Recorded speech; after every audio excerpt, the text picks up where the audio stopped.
IPL 2025 में mega auction में एक भी बांग्लादेश का प्लेयर बिका नहीं है। अब एक टाइम था जब शाकिब परमानेंट प्लेयर हुआ करते थे। केकेआर ने उन्हें साल दर साल लगातार खरीदा। शाकिब ने खूब पैसे बनाए। शाकिब के इंडिया में दोस्त भी खूब रहे। केकेआर से खेलते हुए उन्होंने बहुत टाइम स्पेंड किया है। मुस्तफिजुर रहमान बीच में उन्हें भी टीम में रखा गया। सीएसके के लिए बीच में उन्होंने खेला, अच्छा खेला था, it was good. But IPL 2025 के ऑक्शन में बांग्लादेश के किसी खिलाड़ी पर कोई बिड नहीं लगी, कोई स्पॉटलाइट नहीं गई। और यहीं से सवाल शुरू हुआ कि क्या ये इत्तफाकन है या बांग्लादेश और इंडिया में जो डिफरेंसेस हैं उसका असर क्रिकेट पर भी है। मतलब बेंच के लिए भी किसी को रखा नहीं गया कि एक भी प्लेयर को। अब एक कहानी तो बांग्लादेश को लेकर चल रही है, Hindus life matter. I don't know कितनी सच्ची कितनी झूठी की उसका इंपैक्ट था कि अनसेट तरीके से कहा गया था कि बांग्लादेश के प्लेयर को लेना ही नहीं है, ऑक्शन में आ रहे, जाने दीजिए। दूसरा, जो क्रिकेट फैंस कह रहे हैं यार है भी कौन, शाकिब बूढ़े हो गए हैं। मुस्तफिजुर एक थे जिनके बारे में थोड़ा बहुत हो सकता था। लास्ट ईयर वो भी बैकअप के तौर पर आए थे। इस साल बांग्लादेश की हालत इतनी खराब हो गई क्रिकेट में कि वो कहीं चल ही नहीं रहे। बांग्लादेश में क्रिकेट का टैलेंट जो है काफी डाउन हो गया। 12 बांग्लादेशी प्लेयर थे, शॉर्टलिस्ट हुए थे आईपीएल मेगा ऑक्शन के लिए। 2 ऐसे थे जो नाम आया, 10 प्लेयर को तो इंटरेस्टेड ही लिस्ट में नहीं थे। अब जो 2 खिलाड़ी आए थे उनको भी बायर नहीं मिला। जबकि अगर आप बाकी देखोगे एशियन कंट्रीज में, अफगानिस्तान में जैसे खासतौर पर, और ये शायद पहला मौका है जब आईपीएल की किसी टीम में बांग्लादेश के किसी भी खिलाड़ी को जगह नहीं है।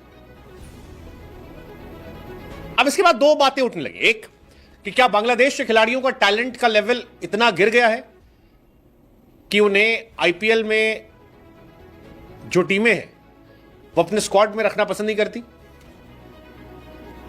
दूसरा सवाल यह था कि क्या आईपीएल में बांग्लादेश खिलाड़ियों को अनसेट तरीके से बैन कर दिया गया है। पाकिस्तान जैसे बैन है, पाकिस्तान तो खुलकर बैन है, पाकिस्तानी खिलाड़ी नॉमिनेशन में नहीं जा सकते। लेकिन क्या उसी तरह से बांग्लादेश के खिलाड़ियों को बैन कर दिया गया? क्योंकि आईपीएल 2025 में मेगा ऑक्शन में एक भी बांग्लादेश का प्लेयर बिका नहीं है। अब एक टाइम था जब शाकिब परमानेंट प्लेयर हुआ करते थे। केकेआर ने उन्हें साल दर साल लगातार खरीदा। शाकिब ने खूब पैसे बनाए। शाकिब के इंडिया में दोस्त भी खूब रहे। केकेआर से खेलते हुए उन्होंने बहुत टाइम स्पेंड किया है। मुस्तफिजुर रहमान बीच में उन्हें भी टीम में रखा गया। सीएसके के लिए बीच में उन्होंने खेला, अच्छा खेला था, it was good. But IPL 2025 के ऑक्शन में बांग्लादेश के किसी खिलाड़ी पर कोई बिड नहीं लगी, कोई स्पॉटलाइट नहीं गई। और यहीं से सवाल शुरू हुआ कि क्या ये इत्तफाकन है या बांग्लादेश और इंडिया में जो डिफरेंसेस हैं उसका असर क्रिकेट पर भी है। मतलब बेंच के लिए भी किसी को रखा नहीं गया, एक भी प्लेयर को। अब एक कहानी तो बांग्लादेश को लेकर चल रही है, Hindus life matter. I don't know कितनी सच्ची कितनी झूठी की उसका इंपैक्ट था कि अनसेट तरीके से कहा गया था कि बांग्लादेश के प्लेयर को लेना ही नहीं है, ऑक्शन में आ रहे, जाने दीजिए। दूसरा, जो क्रिकेट फैंस कह रहे हैं यार है भी कौन, शाकिब बूढ़े हो गए हैं। मुस्तफिजुर एक थे जिनके बारे में थोड़ा बहुत हो सकता था। लास्ट ईयर वो भी बैकअप के तौर पर आए थे। इस साल बांग्लादेश की हालत इतनी खराब हो गई क्रिकेट में कि वो कहीं चल ही नहीं रहे। बांग्लादेश में क्रिकेट का टैलेंट जो है काफी डाउन हो गया। 12 बांग्लादेशी प्लेयर थे, शॉर्टलिस्ट हुए थे आईपीएल मेगा ऑक्शन के लिए। 2 ऐसे थे जो नाम आया, 10 प्लेयर को तो इंटरेस्टेड ही लिस्ट में नहीं थे। अब जो 2 खिलाड़ी आए थे उनको भी बायर नहीं मिला। जबकि अगर आप बाकी देखो 2025 की ऑक्शंस हो चुकी हैं और ऑक्शंस में 1574 खिलाड़ियों ने रजिस्ट्रेशन करवाया था, जिसमें से 574 खिलाड़ी शॉर्टलिस्ट किए गए हैं 10 टीमों के द्वारा, और 574 में से 208 जो खिलाड़ी हैं वो विदेशी थे।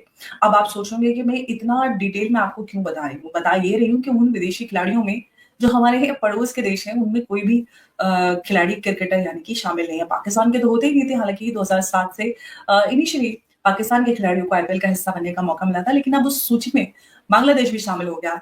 2020 के बाद ऐसा पहली बार होगा जब बांग्लादेश का कोई भी क्रिकेटर आईपीएल का हिस्सा नहीं बनेगा, क्योंकि ऑक्शन में किसी भी बांग्लादेशी खिलाड़ी को जगह नहीं मिली है। और इस जगह ना मिलने की वजह से, हालांकि हम सब जानते हैं कि आजकल भारत और बांग्लादेश के जो रिश्ते हैं वो बहुत खराब चल रहे हैं और जिसको लेकर काफी चिंता भारत की तरफ जताई जा रही है क्योंकि जिस तरह से बांग्लादेश में हिंदुओं की स्थिति बनी हुई है, हिंदुओं पर जो अत्याचार या नरसंहार हिंदुओं का जो हो रहा है, उस पूरी गंभीर जो स्थिति है उसको लेकर भारत काफी चिंताजनक है और लगातार भारत इसको अपनी चिंता को व्यक्त कर रहा है। लेकिन बीते दिनों जो हमने देखा कि इस्कॉन टेम्पल के चिन्मय दास जी उनको किस तरह से उनकी गिरफ्तारी, उनके ऊपर जो भी इल्जाम लगाए जा रहे हैं, इनफैक्ट उनके ऊपर इल्जाम और उनके जो वकील उसकी हत्या की बात करें तो ये पूरा जो मामला है काफी गंभीरता के साथ काफी गहराता जा रहा है और काफी भारत इस पे चिंता भी व्यक्त कर रहा है। लेकिन बात यह है कि हम बांग्लादेशी क्रिकेटर्स की बात कर रहे थे जो कि आईपीएल का हिस्सा नहीं बने।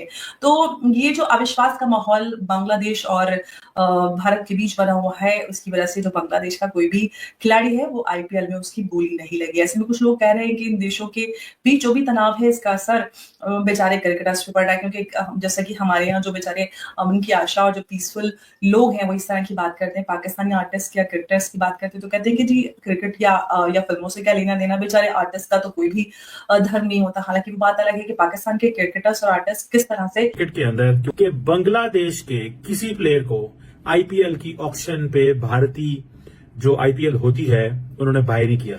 ये ऐसे ही हो गया?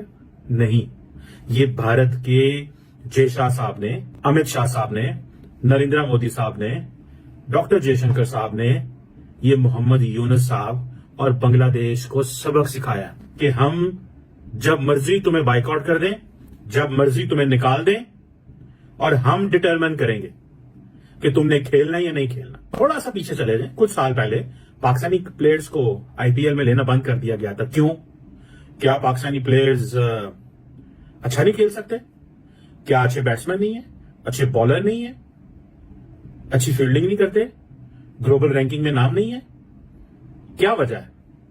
सिर्फ एक वजह, India is using IPL as a tool for coercion. जैसे ट्रंप कहते हैं ना कि मैं जो भी हो जाए, जैसे भी हो जाए, कुछ भी हो जाए, मैं ट्रेड वॉर्स की तरफ जाऊंगा। So it means they are using trade as an instrument to change the behaviours of other nations.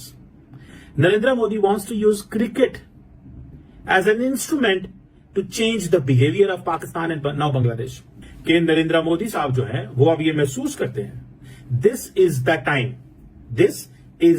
time to punish Bangladesh. And if we have to punish Bangladesh, we should punish the turf and we should punish looking where we can best punish them. कि बांग्लादेश और India के बीच में एक अब वो जिसे कहते हैं ना, एक टसल कोल्ड वॉर लफ्ज तो नहीं अच्छा लगेगा, एक बिहाइंड द सीन जो चीजें चल रही थी वो अब सामने आना शुरू हो गई हैं। तो नरेंद्र मोदी साहब जो है वो क्रिकेट का इस्तेमाल करते हैं, क्रिकेट डिप्लोमेसी का इस्तेमाल करते हैं। क्रिकेट आज फॉर एग्जाम्पल ऑस्ट्रेलिया के प्राइम मिनिस्टर ने मुलाकात की है इंडियन क्रिकेट टीम से। So they have build cricket to this level, they have brought cricket to this level जहां पे वो समझते हैं कि हम एक बड़े पैमाने के ऊपर इंगेज कर सकते हैं। जितना बड़ा इंडिया मुल्क है, जितना बड़ा इंडिया कैरेक्टर है, जितना बड़ा इंडिया के इंटरेस्ट है पूरे खित्ते के अंदर, अगर वो इमीडिएटली बांग्लादेश को पनिश करना शुरू कर देगा एंड ऑलिव ब्रांच नहीं देगा, जो कि उन्होंने सोचा कि ये सिग्नलिंग है, कोई वो जो पैसे बांग्लादेश के खिलाड़ियों को जाने हैं वो कोई बांग्लादेश में कोई वहां पे कोई नया 2 अरब का प्रोजेक्ट नहीं शुरू हो जाना, $1 अरब का। इस signalling, you are doing signalling. कि अमित शाह साहब के जो बेटे हैं जय शाह साहब, उनको बिठाया ही इसलिए गया है because cricket is a lucrative thing, वहां पे पैसा भी बहुत है बीसीसीआई में एंड आप अपनी मर्जी से चीजें भी प्ले कर सकते हैं। सो नरेंद्र मोदी साहब ने क्रिकेट डिप्लोमेसी को रिवर्स कर दिया, क्रिकेट कोर्सिव स्ट्रैटेजी लेके आए हैं। पाकिस्तानी क्रिकेटर तो होते नहीं आईपीएल के अंदर, मगर एक और टीम है जिसका कोई क्रिकेटर इस बार नहीं ऑप्शन में खरीदा गया, वो है बांग्लादेश की टीम। और एक अफगानिस्तान की टीम है, उसमें उसके काफी क्रिकेटर खरीदे गए। करीम जन्नत उसमें है, गुरबाज है, अल्लाह गुजनफर है उसके अंदर, और फजलुल हक फारूकी है, बाकी राशिद खान है। अगर बाकी तकरीबन उनके जो मेन स्ट्रीम के क्रिकेटर हैं सबके सब हुए, नूर अहमद को 10 करोड़ रुपए इंडियन रुपीस में मिले हैं, मतलब इतनी हाई प्रोफाइल के अंदर सीएसके ने उसको उठाया। पॉइंट इज कि बांग्लादेश की टीम का कोई क्रिकेटर क्यों नहीं इसके अंदर है कि पॉलिटिकल कनेक्शन। आईपीएल 2025 के लिए जब ऑक्शन हुआ तो उस ऑक्शन में एक भी बांग्लादेश के खिलाड़ी को किसी भी टीम ने खरीदा नहीं। हमारे पड़ोस के देश हैं उनमें कोई भी खिलाड़ी क्रिकेटर यानी कि शामिल नहीं है। पाकिस्तान के तो होते ही नहीं थे, हालांकि 2007 से इनिशियली पाकिस्तान के खिलाड़ियों को आईपीएल का हिस्सा बनने का मौका मिला था, लेकिन अब उस सूची में बांग्लादेश भी शामिल हो गया। 2020 के बाद ऐसा पहली बार होगा जब बांग्लादेश का कोई भी क्रिकेटर आईपीएल का हिस्सा नहीं बनेगा। बड़ी डेवलपमेंट हुई है इंटरनेशनल क्रिकेट के अंदर, क्योंकि बांग्लादेश के किसी प्लेयर को आईपीएल की ऑक्शन पे भारतीय जो आईपीएल होती है उन्होंने बाय नहीं किया। ये ऐसे ही हो गया? नहीं, ये भारत के जय शाह साहब ने, अमित शाह साहब ने, नरेंद्र मोदी साहब ने, डॉक्टर जयशंकर साहब ने, ये मोहम्मद यूनुस साहब और बांग्लादेश पाकिस्तानी क्रिकेटर तो होते नहीं आईपीएल के अंदर, मगर एक और टीम है जिसका कोई क्रिकेटर इस बार नहीं ऑप्शन में खरीदा गया, वो है बांग्लादेश की टीम। और एक अफगानिस्तान की टीम है, उसमें उसके काफी क्रिकेटर खरीदे गए। क्रीम के पॉलिटिकल कनेक्शन नहीं है। बांग्लादेश के प्लेयर्स की परफॉर्मेंस भी कुछ खास नहीं रही है।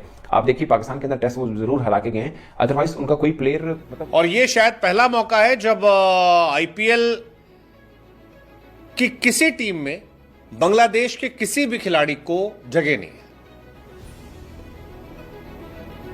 अब इसके बाद दो बातें उठने लगी। एक कि क्या बांग्लादेश के खिलाड़ियों का टैलेंट का लेवल इतना गिर गया है कि उन्हें आईपीएल में जो टीमें हैं वो अपने स्क्वाड में रखना पसंद नहीं करती। दूसरा सवाल यह था कि क्या आईपीएल में बांग्लादेश खिलाड़ियों को अनसेट तरीके से बैन कर दिया गया है। पाकिस्तान जैसे बैन है, पाकिस्तान तो खुलकर बैन है, पाकिस्तानी खिलाड़ी नॉमिनेशन में नहीं जा सकते। लेकिन क्या उसी तरह से बांग्लादेश के खिलाड़ियों को बैन कर दिया गया? क्योंकि आईपीएल